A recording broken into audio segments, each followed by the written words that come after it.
पूरा रावण रह भक्ति में चूर रे, भोला बाबा के पूजा कर भरपूर रे, बाबा पर ध्यान दही रे। पूरा रावण रह भक्ति में चूर रे, भोला बाबा के पूजा कर भरपूर रे। यने ओने नहीं दो ही ध्यान, यने ओने नहीं दो ही ध्यान। खोला ले गे छौरी गांजा के दुकान, लेवे खातिर आई बौगे जान सुबह शाम। खोल ले गे छौरी गांजा के दुकान, गांजा के दुकान, लेवे खातिर आई बौगे जान सुबह शाम। सावन में खोल ले गांजा के दुकान, गांजा के दुकान, लेवे खातिर आई बौगे जान सुबह शाम।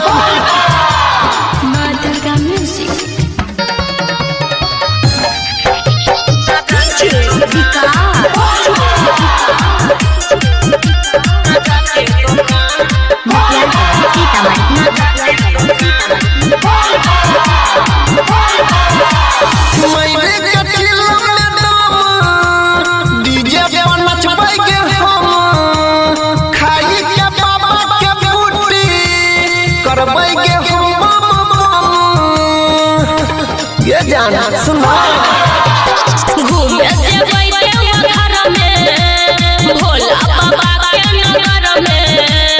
परबो नहीं हमर छौड़ा, तोरा कोनो चक्कर में। हमरा नहीं करल कर परेशान, हमरा नहीं करल कर परेशान। खोला ले गे छौरी गांजा के दुकान, लेवे खातिर आई बौगे जान सुबह शाम। खोल ले गे छौरी गांजा के दुकान, गांजा के दुकान, लेवे खातिर आई बौगे जान सुबह शाम। सावन में खोल ले गांजा के दुकान, गांजा के दुकान, लेवे खातिर आई बौगे जान सुबह शाम।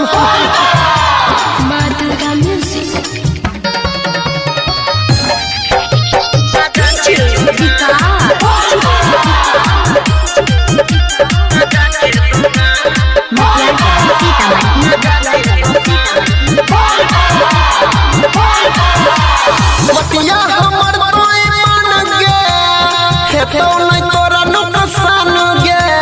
सब कावड़िया ये तो गोरी सुन तोरे दुकान गे।